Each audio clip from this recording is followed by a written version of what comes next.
Hey, it's me, WW Hall of Famer from the LOD, Road Warrior Animal. And who are you?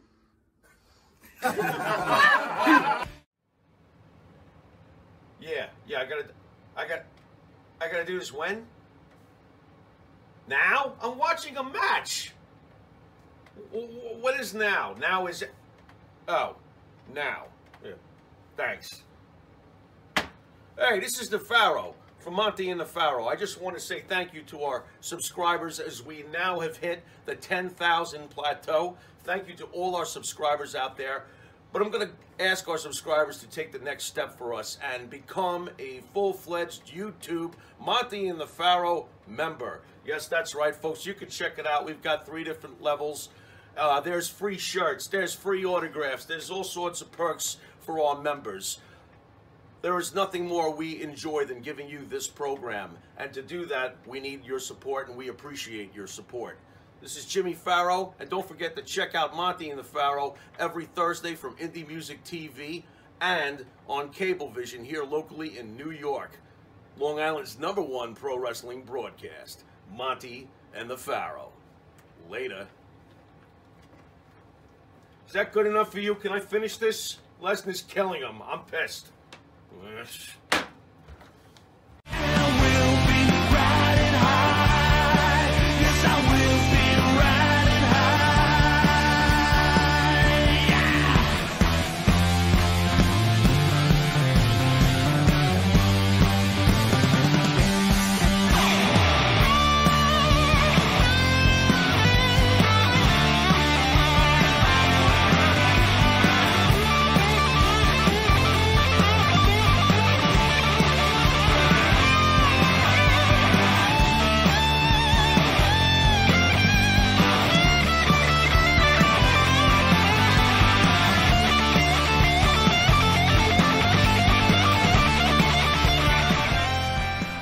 All right, welcome back to Long Island's #1 pro wrestling broadcast, Monty and the Pharaoh, produced out of Indie Music TV from Ronkonkoma, Long Island.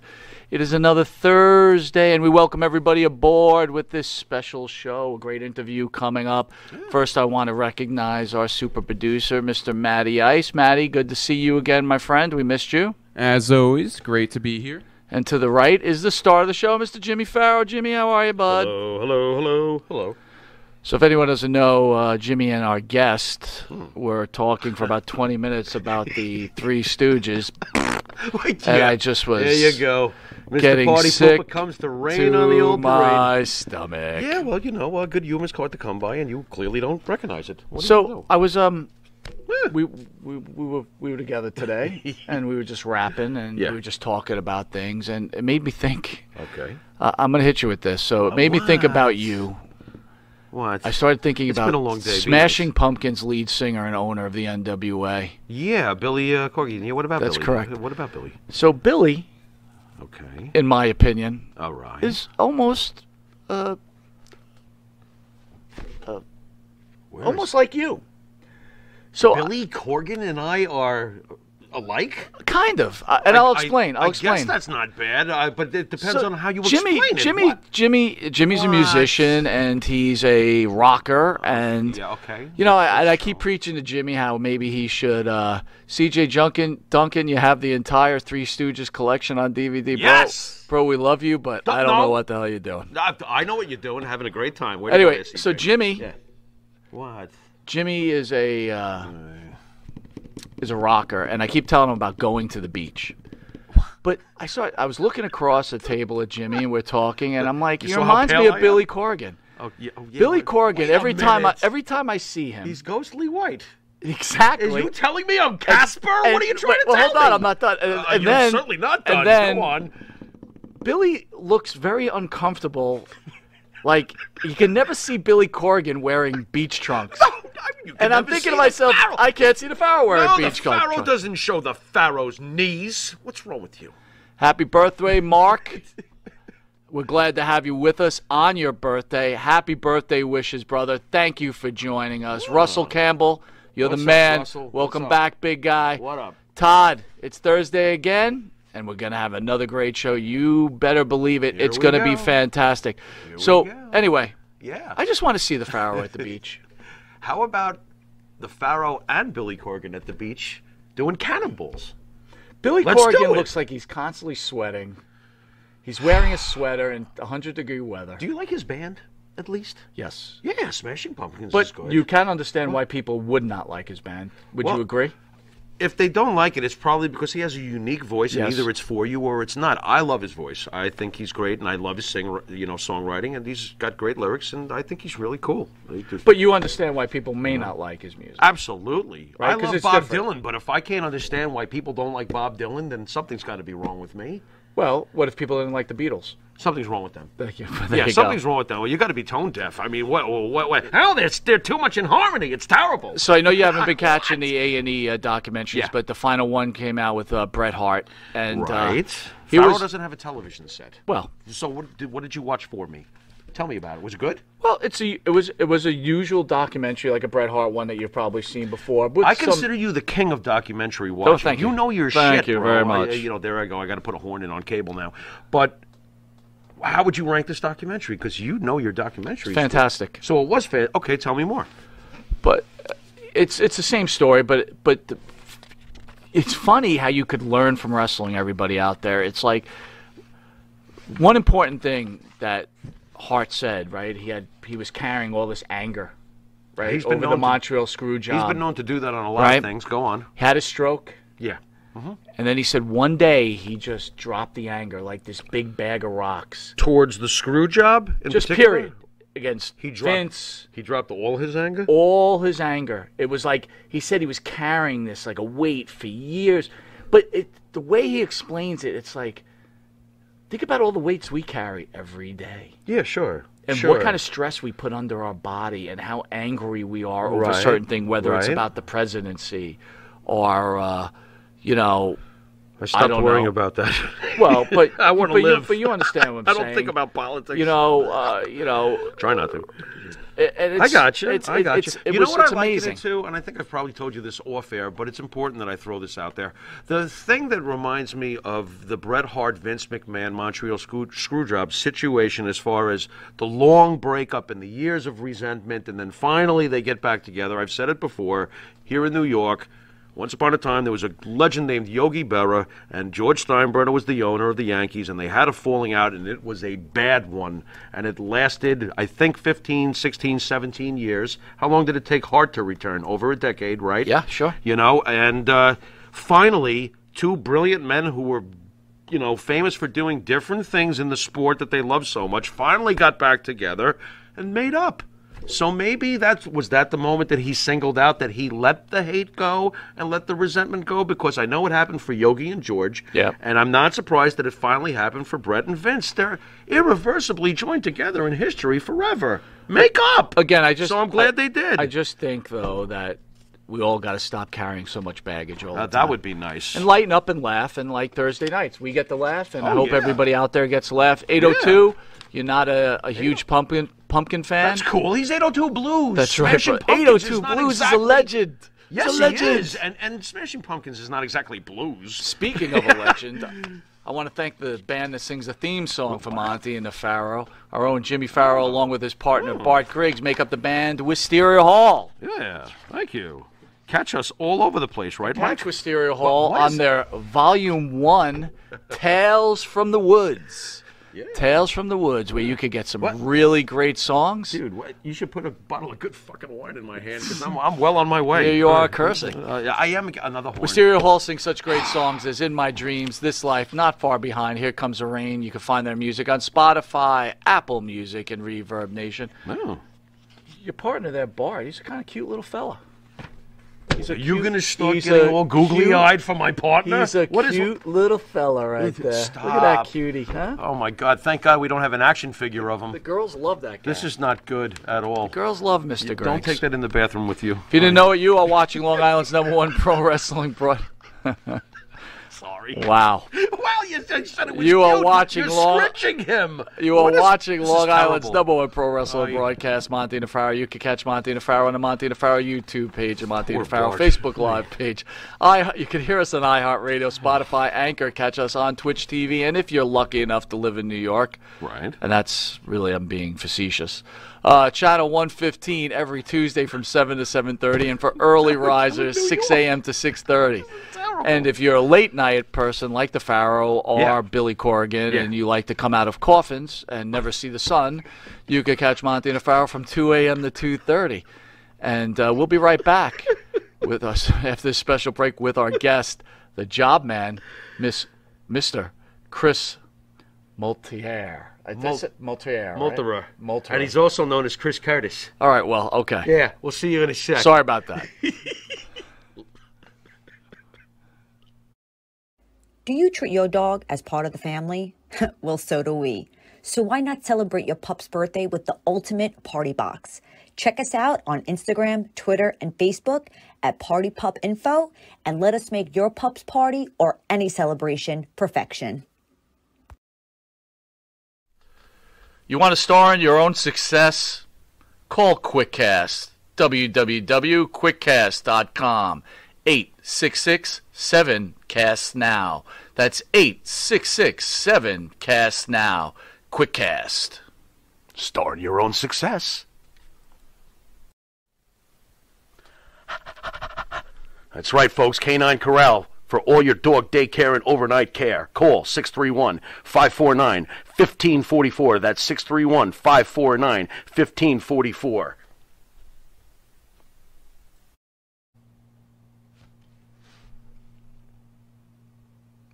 All right, welcome back to Long Island's #1 pro wrestling broadcast, Monty Nefaro, only seen here out of Indie Music TV, straight from Long Island, New York.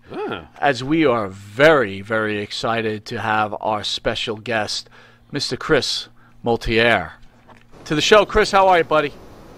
Hey guys, how are you? Thank you for having me. All right, well, we've got to end the show because you want to talk about the Three Stooges, so thanks for joining us. All right, Joe, I guess it's you and me, right? Chris, really a serious question. How you feeling about your old Green Bay Packers about to lose their quarterback? Wow. Goodbye. See ya. Really? Don't let the door hit you. For real? After all he's done for Yes. you and that team, you're just going to kick him out the door? You know what? He's making $30 million a year, and for whatever reason, now he's not feeling appreciated. You know, they were wrong drafting Jordan Love. Thank you. But, Thank you. You know, here's the thing.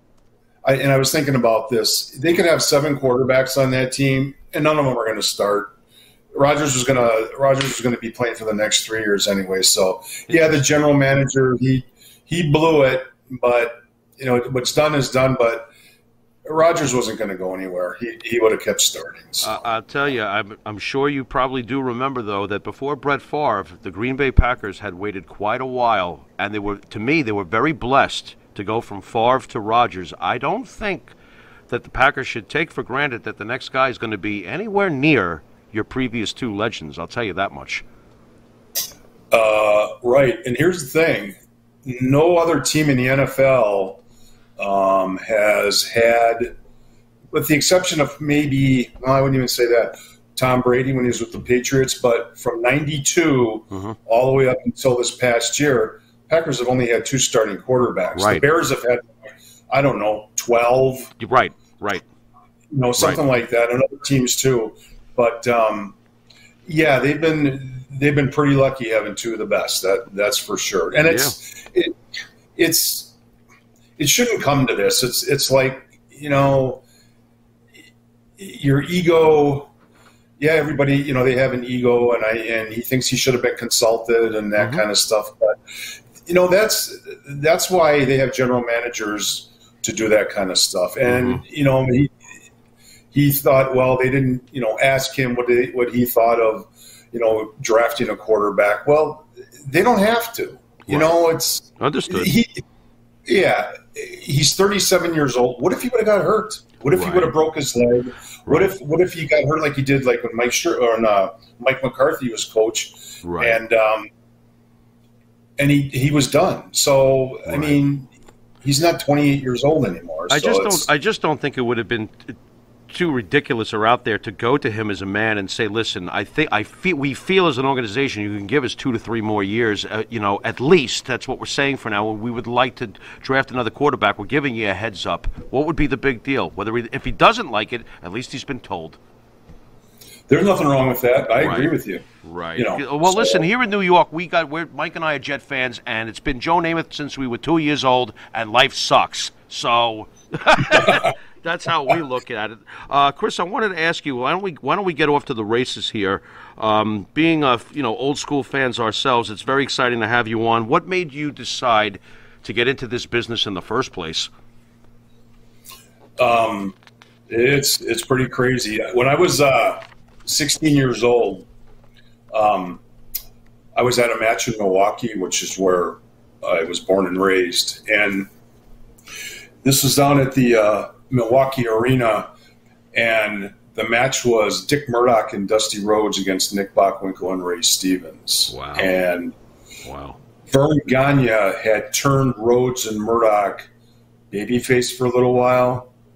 And so during the match, tag matches at one time used to be 2 out of 3 falls. So usually what would happen, and I think the fans were catching on, and so then they turned up 1 falls. But whoever won the first fall would usually win the third fall, and the fans would catch on. But what happened was Murdoch and Rhodes lost the first fall. In the second fall, they were getting their heat on Murdoch.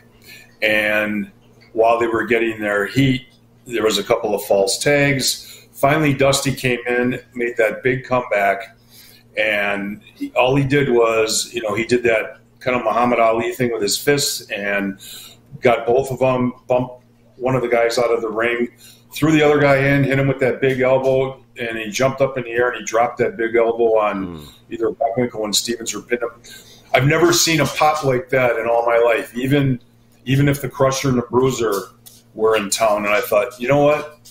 This is what I got to do. I want to do this because I wanted to be the heel. I wanted to be the one where I'm the one who would generate the big pop for selling for a baby face. And that's what made me want to become a wrestler down the road.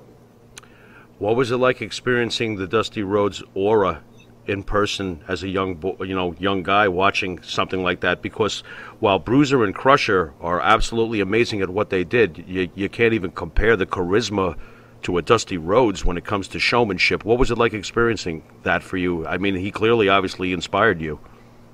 He did. Dusty made the greatest comebacks ever for a babyface. Once he would get, if he was in a tag or he was in the singles, and once he made that comeback and those guys flew for him, there was, even as somebody in the business, that's something that I really, really like. Wow, I wish I could have wrestled him, and I would have too. I would have done a job for him in 3 minutes if that's what it was, and that's what it's all about: popping those guys, making them look, stupendous, and getting the reaction from the crowd, sending them home. I wish I could have wrestled Dusty in his prime. How did you go about breaking into this business exactly?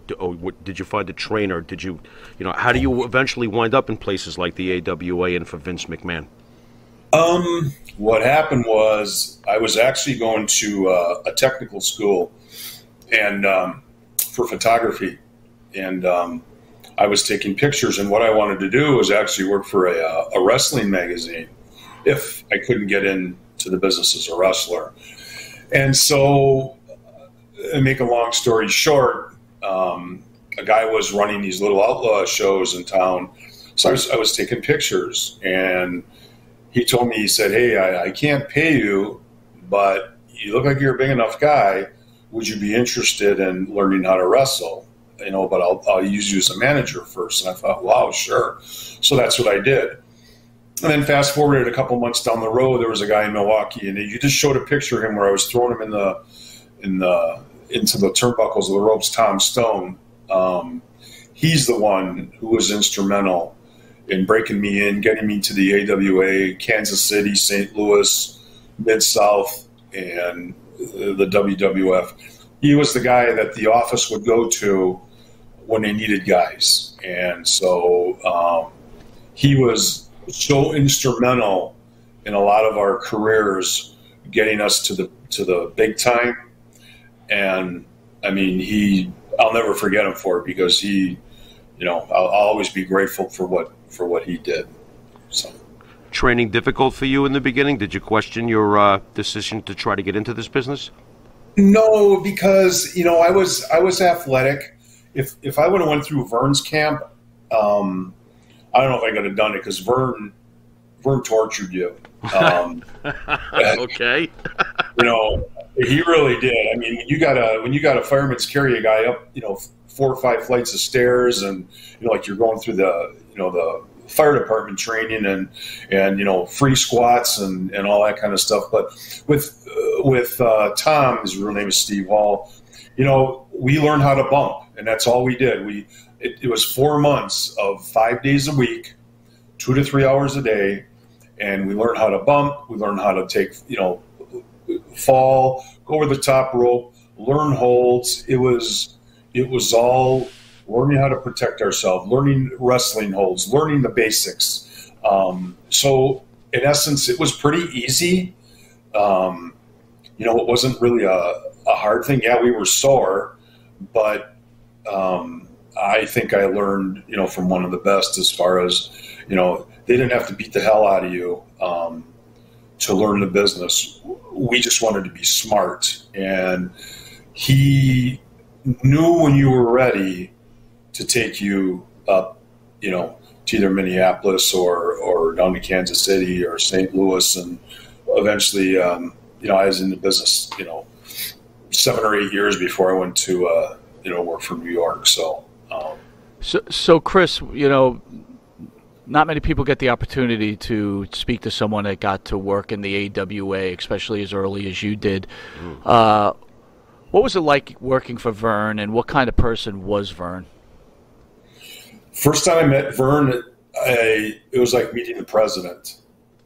The guy was an absolute legend. If Vern didn't like you, he'd get rid of you. Bottom line, he would tell Wally Carbo, the guy who booked us for TV or house shows, he'd say, "I don't want this guy back ever again." And I've heard him say that to guys. I was able to work for Vern for 10 years. He protected that business. He made it as legit as you could make it without being really legit. And it was an honor, because I grew up watching the AWA when I was a kid, and then to be working for these guys was like, man, it was like going to Hollywood, me getting my big break, and so he was so credible in what he did, and he had a lot of guys that were shooters that really knew what they were doing. We had Brad Ringens, we had Mad Dog Vachon, we had Billy Robinson, Larry Hennig. Those guys, Evan Johnson, these guys, some of these guys were Olympians. Laurent Soucy, that's a picture of the guy that I'm like tearing his eyes out. He was an alternate on the Olympic team. So he had his guys, and I learned a lot. You learn a lot of on the job training. A lot of good amateur stuff. You can learn how to hook, meaning you get a guy like Billy Robinson where, if you wanna hurt a guy, you grab a joint, and you learn from guys like that. You learn how to protect yourself, and so it was really, really valuable as far as the basics and learning to be tough and that kind of thing. So Chris, you mentioned Billy Robinson, right? We had Ken Patera in studio. Now, as fans growing up and just fans now, right, the legend of Billy Robinson is exactly what you said, right? The guy could stretch you, break you in half. Oh, yeah. But according to Mr. Patera, Billy Robinson really wasn't as tough as he claimed to be, and actually was taking a task. What do you know about Billy? I don't know. I've heard, sometimes guys like to exaggerate. I don't know exactly. I heard about the thing with Sergeant Slaughter when he was Bob Remus and Baron von Raschke. But my first match, I had a match back in July of '79, and I was still fairly new. We had a 2 out of 3 fall match, and I knew he was rough on the new guys. And so I went up to Bockwinkel and Stevens. Those two guys were kind of like my mentors. They were like, super helpful. They were just really, really good guys. And he just said, well, just listen to Billy, and you'll be okay. So before the match, I went up to him, I introduced myself, and I said, hey, Billy, I'm Chris Curtis. I got you today. He goes, well, nice to meet you. And so we went over our match. And the only part I really remember is the beginning was we lock up. I get him in the corner. I hit him with a forearm in the chest, and I go to Beal throw him. Well, that's what I did. And he put on the brakes, and he called me a couple of names that I really can't repeat. And then he decided he was going to stretch me. He changed everything. And so he picked me up, slammed me, picked me up again, he's got a backbreaker that looks like it can break you in half. He gave me one of those, put me in a Boston Crab, and I tapped right away, and I gave up because he was going to try to break my back. I knew he was going to. Well, they canceled the second fall. And so I went upstairs, and I told Wally Carbo, I said, this is bullshit. I said, I didn't come up here to get stretched. I don't need this. And then Bockwinkel came over, and he said, hey, man, don't. He said, he just initiated you, and you made it. So don't quit. I had him about 4 years later, and I said, hey, Billy, remember me? And he said, yeah. He said, you want revenge on me tonight, right? And I said, no, man, I just want to have a good match. That's all. He gave me most of the match, and then he stopped me and he beat me at the end. And so he did that to a lot of guys. I don't know if Vern gave him the directive to do it just to see if I can handle it, but that was it. He's so quick. It's just trying to get a hold on him is almost impossible. So as far as like guys stopping him in his tracks, and I don't know. I wasn't there, but I guess if it happened, it happened. So. Chris, you spoke earlier of having to, when you work with guys or you learn from guys who can hook, you learn to protect yourself. And I thought that it was interesting, those words, protect yourself, because, and I know Barry Horowitz is going to get mad at me, but as a jobber, after all, your book is Job Man, is your job much more dangerous than a mid-level card guy, an intercontinental title holder guy, a main event guy, because of the fact that you got to take some serious bumps? Or is the answer just obvious at this point? I'm just curious. No, you're exactly right, Joe. We're kind of in a vulnerable position. We're out there to make the big guys look good, the stars, the mid-card guys. Just take care of us. You don't have to go out there and kill us. Mm-hmm. We're there to make you look good. We wouldn't be there. They would not bring us in if we sucked. Right. There's a few guys out there that shouldn't be out there, but sure, those guys are no longer. Mm-hmm. But I went out there and I told them, I said, whatever you want to do, that's fine. I'll sell the heck out of it for you. But don't, if we're kind of in a vulnerable position, the guy's going to come off and drop a knee on us. Don't come down and cave my chest in or cave my face in, or, there's no reason for it. Tito Santana probably said it best. I worked Tito one time in Milwaukee, and Tito said, I pulled his hair a little bit hard, and he said, hey, man, he said, you don't really have to pull it. Just touch it, and I'll go back with it. And that's what it's all about. Yeah. You just, and we're kind of like, it's kind of like a double-edged sword. You know, if a guy takes advantage of you, if one of two things, you can either take it out on him in the ring.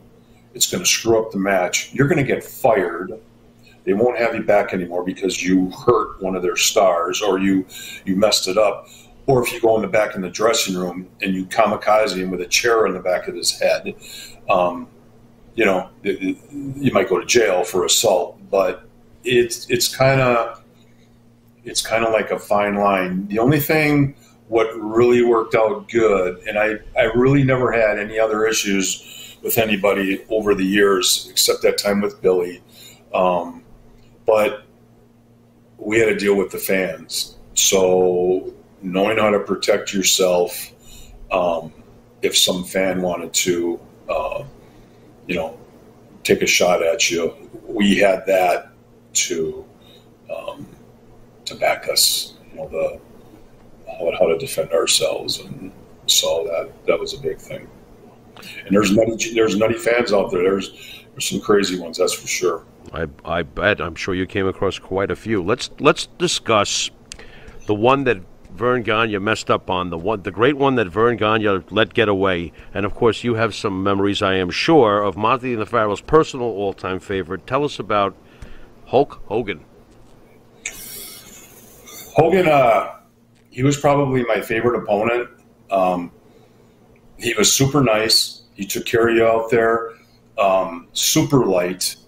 Hogan had a habit. What he would do is when he would hit you in the head, he put his hand on the top of your head, on your forehead, and he hit his own hand.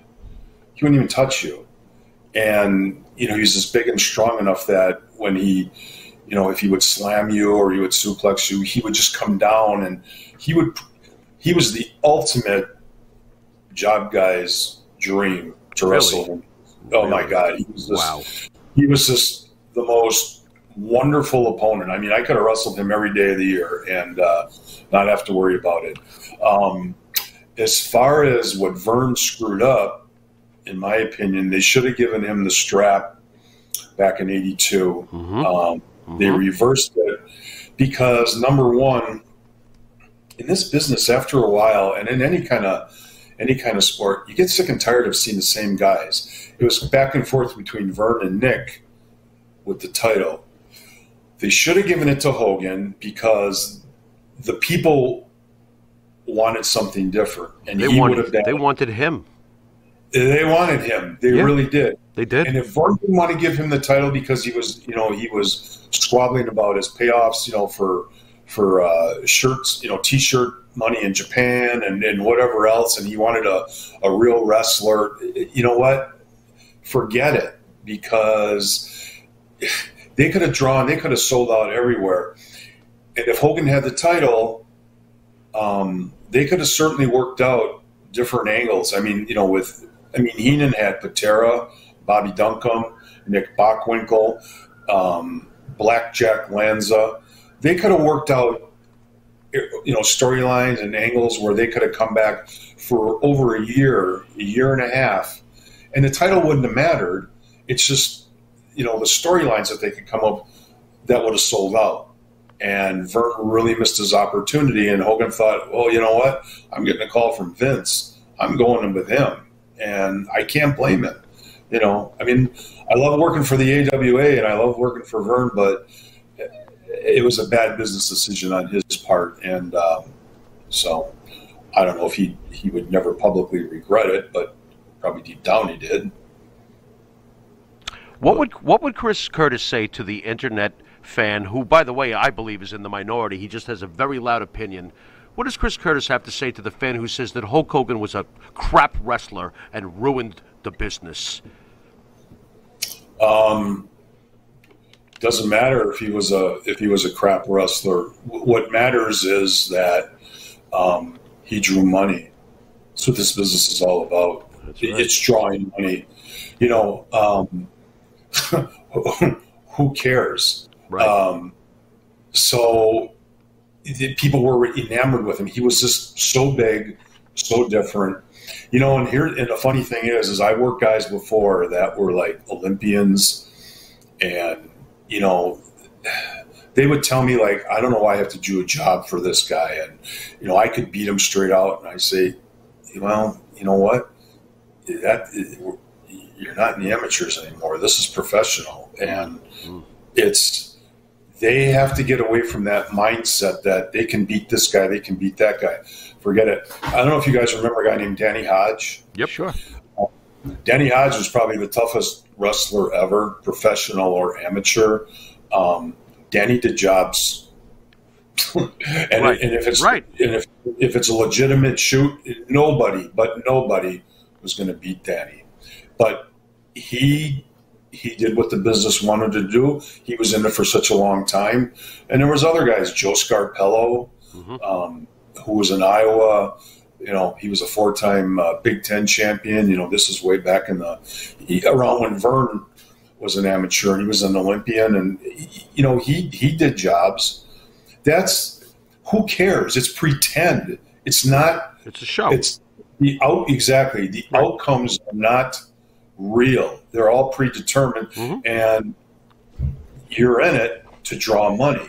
That's all it is. And if you're with that attitude that I can beat this guy and I'm not going to do a job for him, well, you're in the wrong business. Sorry. You know, how much do you think that Vern Gagne's purist approach towards pro wrestling screwed him up with Hogan? Do you feel like his traditional values got in the way? Because Hulk Hogan was clearly a huge change in pro wrestling, and Vern just didn't want it or didn't recognize it, or what do you think that was?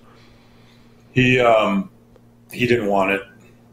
Plus, he had that thing where Hogan was selling T-shirts. Oh yeah, and he wanted some Hogan's money from Japan money, which was like it was just so stupid. Vern was a millionaire anyway, you know, and it's like, you know, Bill Watts was sort of like that too. Okay. You know, Bill was like, you know, he always had tough guys and everything, but guess what? Junkyard Dog was not a wrestler, and he can only do a couple of things, put a headlock on a guy. And, you know, it's like, but so what? Right. If you drew money, who cares? That's all it is. Yep. Speaking of the plethora of mistakes that Mr. Gagne made throughout his tenure as the owner of the AWA, we're huge fans of the adorable one, Adrian Adonis, and Jesse the Body Ventura. Oh, yeah. What kind of relationship did you have with those two gentlemen, and you could tell us a story about them? I love Jesse. Jesse was, here's the thing, you know, when he was in the AWA, he was a cool guy. When we went to New York, him and Hogan both still were nice guys to us. They remembered us. They stopped and they said hi, and they never had any arrogance like they're better than us. They were just cool guys. You know, no, I don't care what anybody says about them. You know, that's their issue. Jesse was just awesome. You know, if you guys remember Black Saturday from 1984. Oh yeah. I was on that card when Vince invaded Minneapolis, and I had Jesse. And but Jesse is just, you know, he's just a really, really cool guy. He's got some different ideas on things these days, but you know what? So what? You know, but he was always cool with us. Adrian, I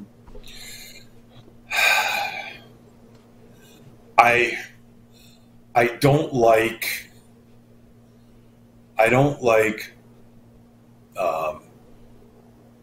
you know, dirty laundry about any guys. And Adrian was, you know, I guess was Adrian. He had his own deal, and but you know, I never had a problem with him. You know, I worked him in a tag match when him and Jesse first got together when they came from Portland back in '79. Adrian was a hell of a worker. He was a great worker. And then I had him in Milwaukee again, you know, in the singles. And actually first as a singles, and they brought him in as a babyface, and then they turned him heel with Jesse, and they teamed him up. But I never had a problem with Adrian. You know, other guys had issues with him. I can only speculate, but I don't want to, you know, I don't want to say bad about him. All right. Yeah, it sounds like you're fairly emotional about Adrian. Were you affected deeply when he passed away? I mean, after all, I think this is him you're grabbing here on your cover of your book. Yeah, that's Adrian and I. But no, that's Laurent Soucy on the back of the new book okay. is with Adrian. On the there other he is. one, Oh, never mind. no, there's the other book. You know, these sunglasses, you can't make out shit. Yeah, but no, there we go. He kind of like self-destructed, Right. and that's the sad part. And there's a lot of guys out there that self-destructed that were like killer workers in the ring. Kurt Hennig and Eddie Guerrero, and you know, and that's the part that's really sad. So, was there anybody you actually like, you know, loathed getting into the ring with? You know, being the fact that you usually were making them look as good as possible. Anybody too rough with you besides Billy? You know, obviously that was supposedly an initiation, but was there anybody you saw over the years where you're like, oh man, I gotta perform with this guy again? No, really not at all. The only time You're lucky. I had a right? You're lucky. Mean, well, you know, there was guys that we had our Milwaukee guys that would go to do WWF TV tapings, and there was a couple of guys that really were jerks. You know, Dino Bravo. I worked Dino when he was a babyface in the AWA. Dino, he had one of our guys, and after the match, after he pinned him, he'd stomp on his face and break his nose. He did that like 3 times, and for no reason at all. And then the Iron Sheik, he put him in the camel clutch, and while he'd have the guy's arms like that, and the guy would be vulnerable, you know, after he would like give up, the Sheik would release his arm and he would smash his face right into the mat, break his nose. You know, that kind of stuff is uncalled for. And then the Road Warriors, I wouldn't want to wrestle them because they were so green when they first got in the business that it's like, I'll be damned if I'm getting in the ring with these guys, because Ole Anderson, the booker down in Georgia, just told them to, you know, to go all out and kill anybody. And even the guys that were on top didn't want to wrestle them because they were so green, they didn't know any better. They just listened to the office and told them they did what Ole said. And but only one other time, and it wasn't really too bad. I was wrestling Tom Stone and I were wrestling the Hart Foundation, and Bret Hart got pretty stiff out there. He was laying in some elbows and kicks that were connecting pretty good. And so now I would have expected that from Neidhart, like, who was the crazy one, but he was like super easy. Yeah. I mean, he was a legitimate nut job, but he was like super light. Bret, for whatever reason, you know, was a real jerk that night. So I went back to the dressing room and I said, "Hey, Bret, what was that all about?" He goes, "Well, you were kind of heavy on a slam, and, you know, I just had to, like, you know, let you know." So I'm thinking, really? I looked at the match and I didn't see anything.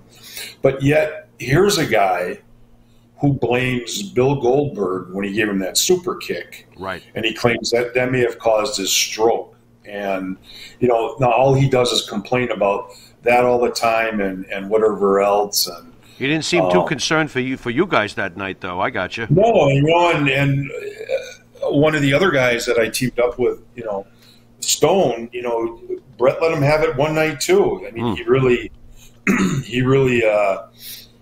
know, he really sputted him, and you know, just there's no reason for it. You don't have to do that kind of stuff. If a guy is like really making you look bad, that's one thing. Then beat the shit out of him, you know. But don't, you know, and then finish him off right away. Just put him in something, finish him off, and be done with it. But you don't have to go out there and hammer the heck out of a guy for just because if a guy didn't sell something completely right, or you can go up all the way for a slam, it happens. I mean, it happens. So. We'll be right back with the Job Man after this quick commercial break. See you in a sec. Hi, it's John from Under the Table Hot Sauce. I'm here with my friend, the star of the show, Jimmy Farrow. Yeah, what's up, JB? Nah, nothing. It's been a hot summer, and for all your barbecue needs, you can go to UnderTheTableHotSauce.com. 13 unique flavors to choose from, created and bottled in a Long Island kitchen. UnderTheTableHotSauce.com. Let's go chow, JB. Let's do it. All the flavor, twice the burn.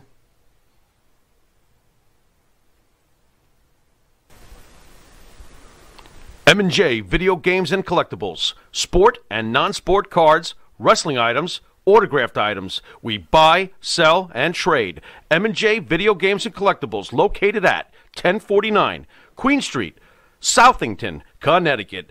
Call us at 1-860-479-9223 or 860-93-GAMES. M&J Video Games and Collectibles. All right, welcome back to Long Island's #1 pro wrestling broadcast, only seen here out of Indie Music TV in Ronkonkoma, New York. Our special guest is the Job Man, Chris Curtis.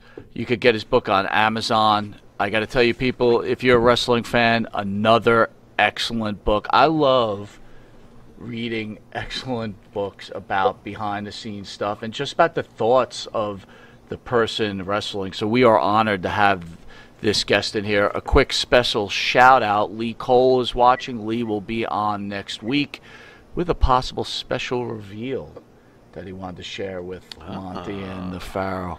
Nice. So Chris, we got a fan out there. We spoke a little earlier. Can you just tell us about your one run-in with the so-called Ultimate Warrior?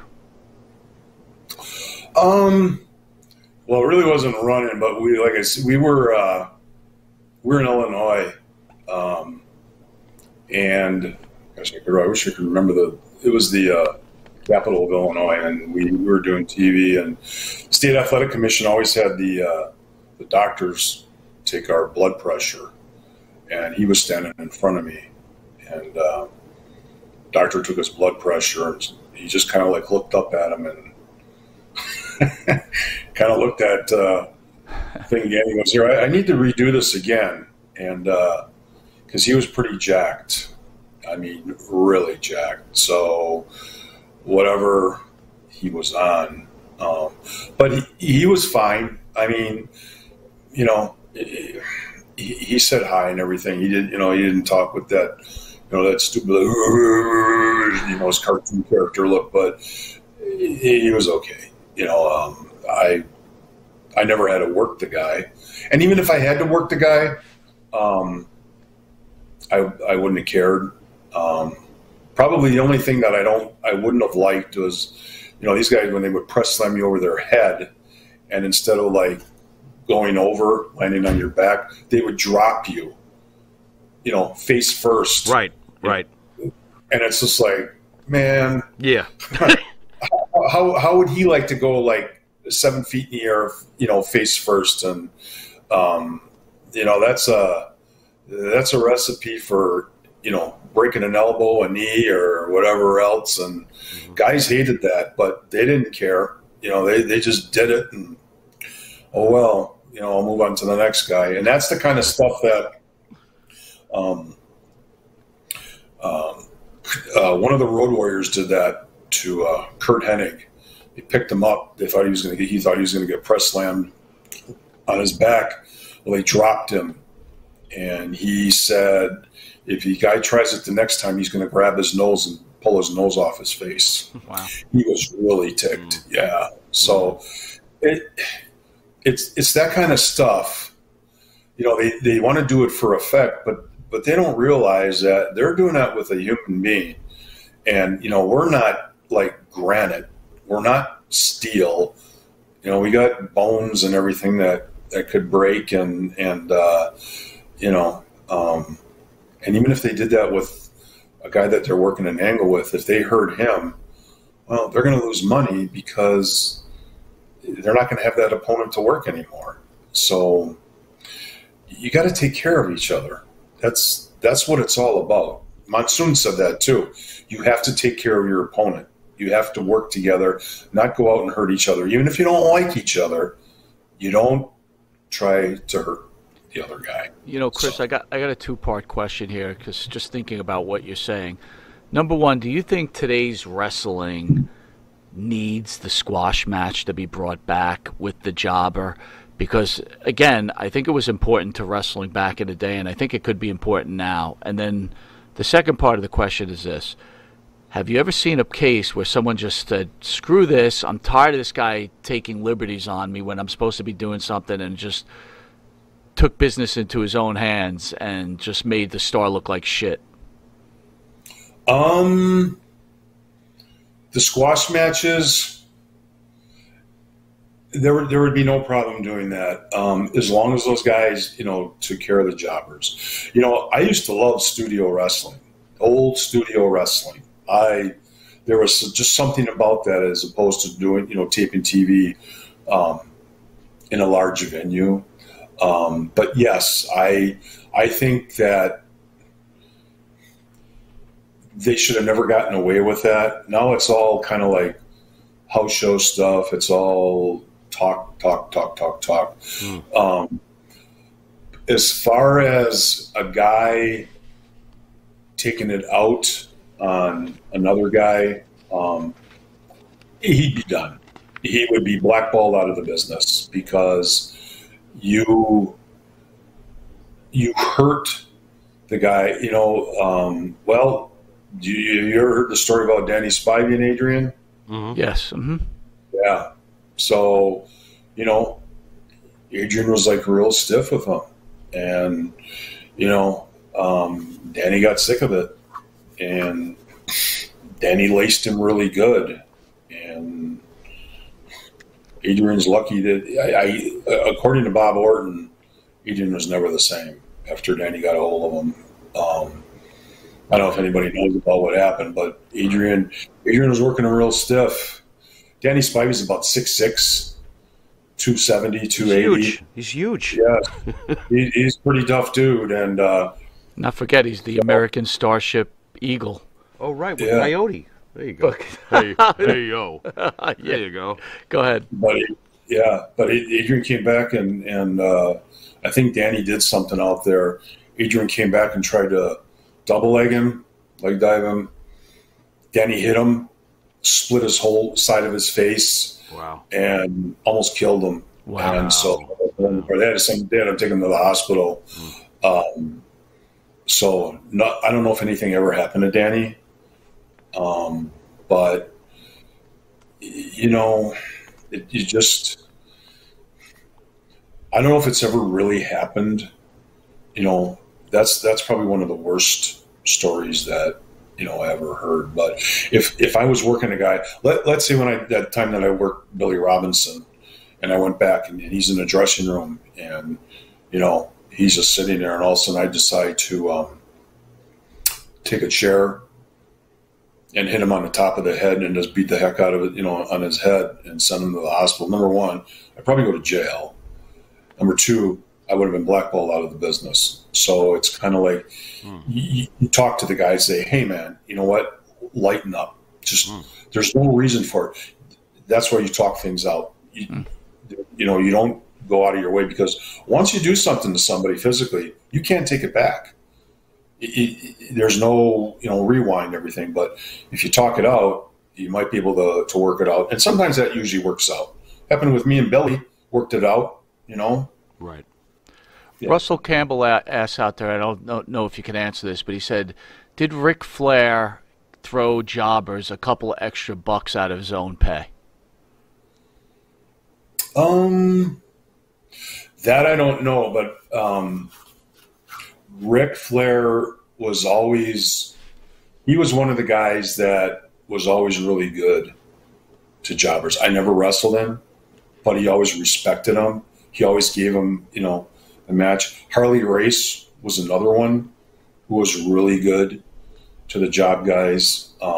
Nick Bockwinkel was really good to the job guys. Oh, my favorite, Bockwinkel.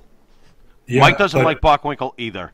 Just figured I'd throw that in. Stooges and Nick Bockwinkel. What's going on? Yo, here, you're speaking about the AWA, okay? Look, I understand. Again, this is, wrestling fans flip out when I say this, but it's like I just never got the Bockwinkel thing. I guess I understand he was a great wrestler, but I just never got it. I just couldn't imagine people flying to your local stadium to see Nick Bockwinkel in the main event. You wanna smack me down right now, Chris, and tell me I'm out of line? No, there are some guys that like and don't like, and sure, But when he was with Heenan, that just amped it up even more. Oh yeah. But as far as like Flair, I heard that he did. Sometimes he requested, certain guys. He would request like George South down in the Carolinas. Okay, who was really good. Some guys would say, "Hey, I want to work this guy," but Flair never went out of his way to to hurt anybody. Maybe he did. Maybe he gave him like, here's an extra $25 or $50 to, for putting me over like that. I would have asked for one of his escorts. Forget that $25 or $50. It's funny. Give me one of Ric Flair's leftovers. It's funny we're talking about this because tonight, right? And I'll take a backdrop over the top rope for you. But you think you're right, but we have a Baby Doll in studio in a couple of weeks, and from what I understand, when Baby Doll used to travel with Flair paid for nothing. Wow. So woo. So maybe it's all not true. Who knows? Chris, let's get to the title of your book. A lot of wrestlers hate the term jobber. We're actually afraid to say it to certain guys. Oh, absolutely. So absolutely. I got to ask you, especially Barry, why job man? Why? How do you feel about the backlash towards the term, and why job man? Chris, tell us. Because I think it's unique in the name. It's like, that's what I was. I was a job man. I had no problem with it. It's kind of like it. I think it draws attention really good. And that's what we did. The guys who had the finishes, they never came up to me and said, "Hey, by the way, you're doing an enhancement tonight," or they never even said you're doing a job for so and so. You already know whoever you're going to work. You're going to do a job for, if it's a mid-card guy or whatever. Now, if it's another guy that, will do jobs, you might, do a 15-minute Broadway in the opener or something like that. But I mean, that term has been around forever. C.J. Duncan says it's better than being called a ham and egger. Yeah, that's a little demeaning. That's where he gets that from is Heenan. Heenan used to call guys ham and eggers, right. But guess what? You take it in stride, because you know what? It's showbiz. It's like you can't take a lot of this stuff personally. If they said, well, okay, Curtis, you're an enhancement talent. Okay, then I guess I'm an enhancement talent. But guess what? I'm a job guy too. So whatever. I mean, some guys just, my goodness, they're so opposed to, that label, and it's not really derogatory or demeaning or anything. It's just a term that was given to us in the business. That's all. Andrew Barton says, call yourself a carpenter.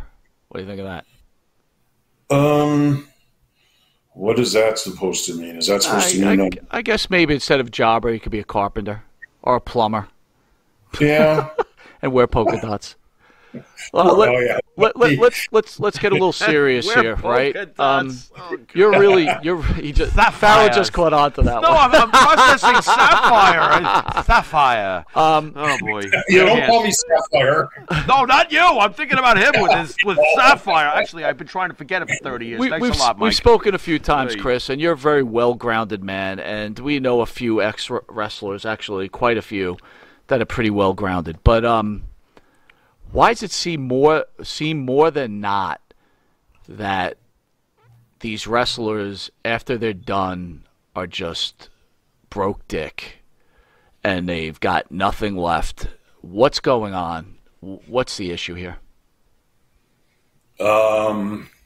Lifestyle? They probably. Okay. I think like the bigger names.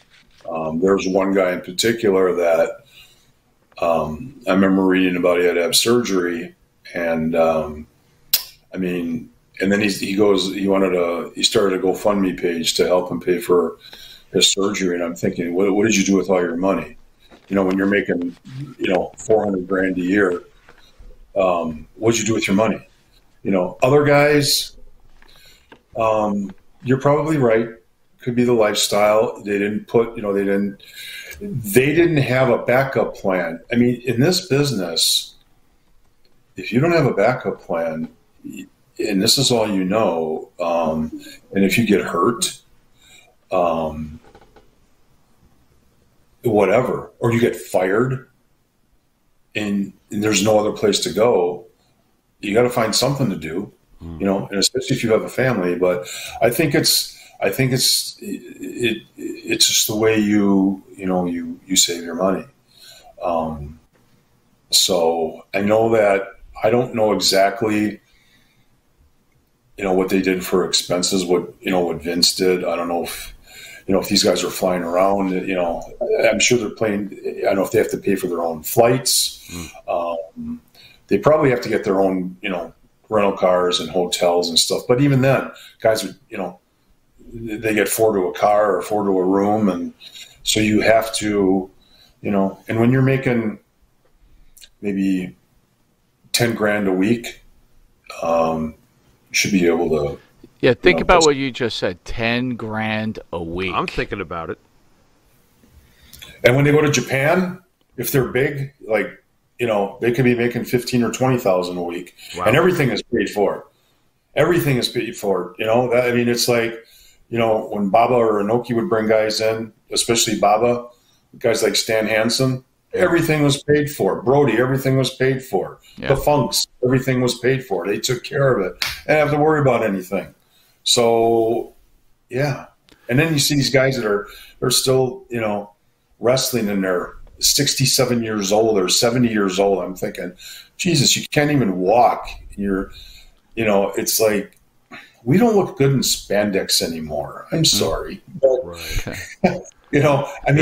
our mind says, yeah, we can still do it. But our bodies say, no, you can't do it. You shouldn't do it.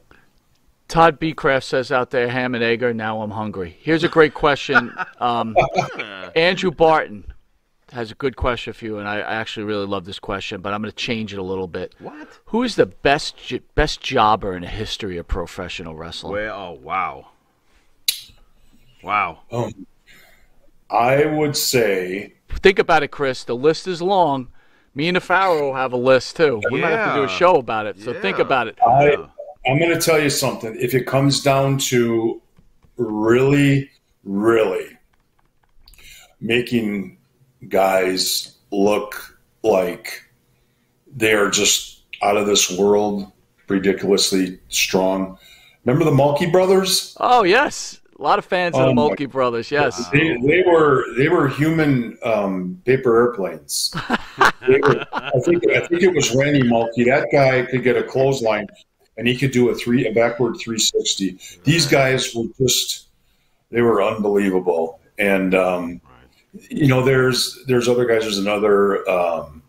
Barry was Barry Horowitz. He was really good. He was a really good jobber. Where does Frankie Williams rank? Thank you. I was just about to ask that. Frankie Williams, to me, is one of the greats of the early 80s, period. Put him in the Hall of Fame. What do you think of Frankie? Truthfully, I never saw Frankie wrestle. I saw that issue with him and Piper. Okay. But, he tried. He tried really hard. He tried. Yeah. I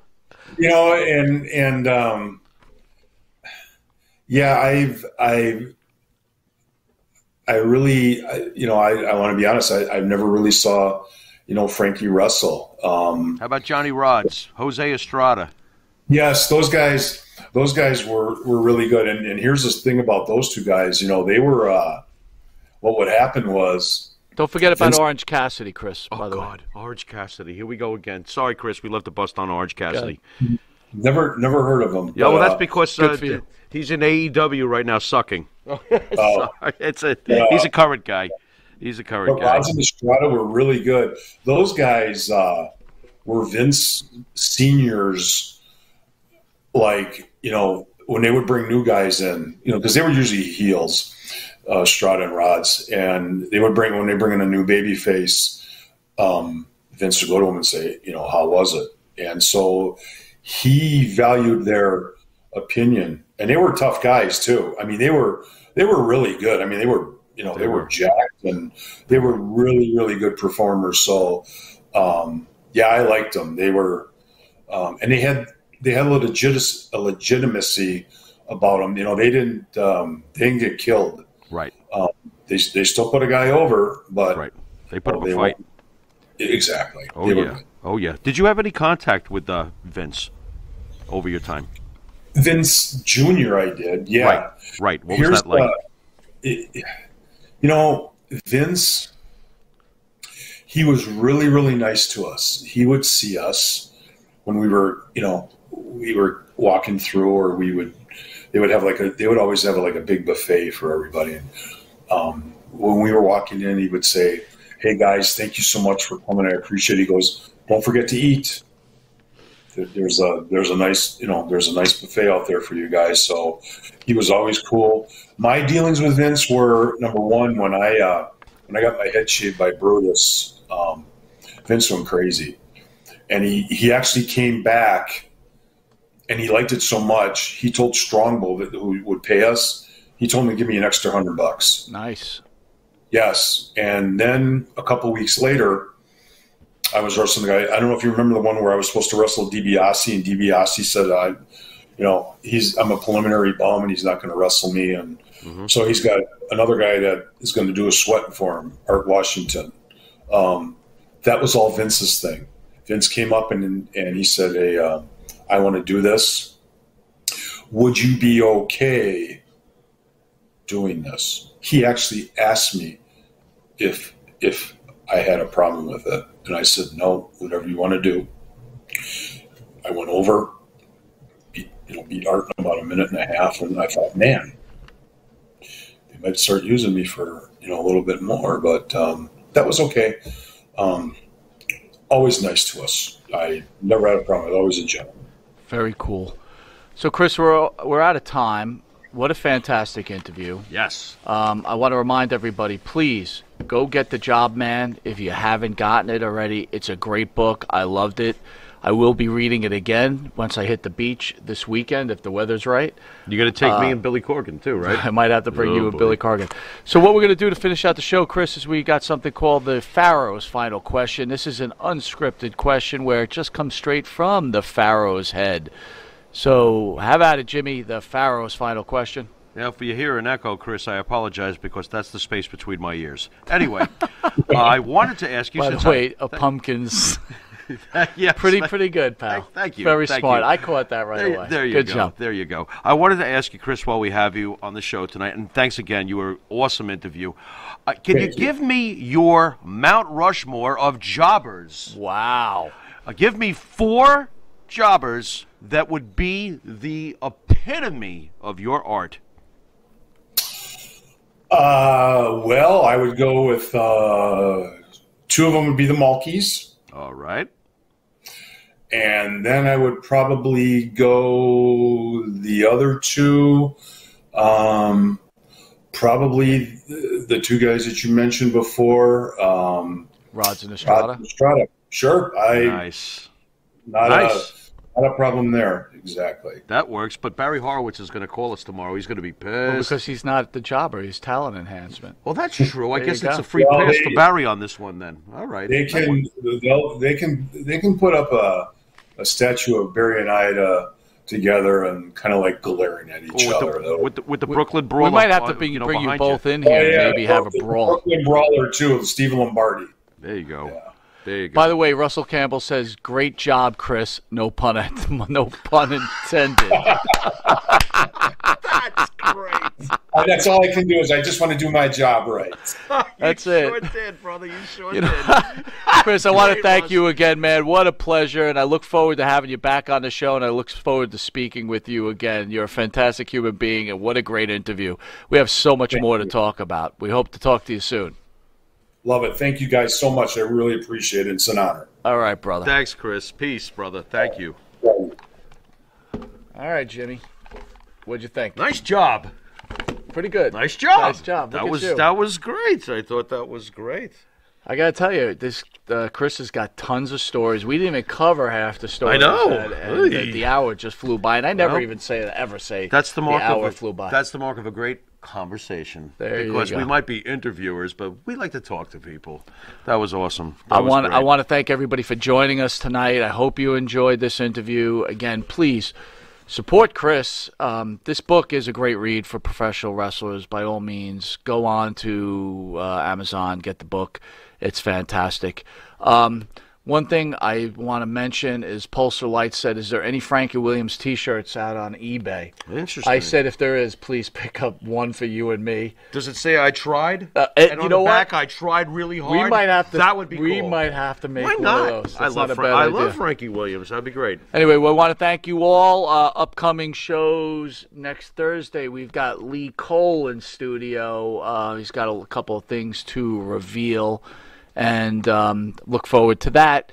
And then on Monday, we have Baby Doll with the 28th. Matt, is it the 28th for Baby I Doll? believe it Thank is. you. There you go. And Very then nice. on August 5th, Matt, correct me, I don't have it down here, we've got tribute to New Jack. The Life and Times of New Jack. In studio With will be Super Crazy and Mustafa. Nice. That's awesome. And July 31st, we have Joel Gertner Oh my. Well. in studio. Joel Gertner. I love Joel Gertner. Look at you man. loving Joel I Gertner. EC Dub, baby. EC Dub. Fantastic. And we've got MTV star. Let me get my act Hey, together. is that the big? Marissa Jade in Dude. studio. So Is that the Big Brother thing? that's the Big Brother thing, brother. Hey, real quickly, I'd like to Go give a ahead. shout out to Monty and the Pharaoh's favorite couple, Rocco and Rosemary Spano over in Port Jefferson Station. Just want to give them a shout out. We love you guys. Thank you very much for the support. Keep a lookout on your mailbox too. Absolutely. Absolutely. We really appreciate the support. We want to thank everybody for support you're giving us out there also. We look forward to talking to you guys soon. Great comments, by the way, today, guys. Thank you. Yeah, excellent It was comments, Awesome. really comments. Russell's hilarious. Everybody's Unbelievable. hilarious. And thanks again. You guys, it's an honor to be able to put on a show and you guys watching and enjoying. It means all the world to us. Anyway, this has been Long Island's #1 pro wrestling broadcast, Monty and the Pharaoh. This is Mike Monty. This is Jimmy Farrow, and until next time, later.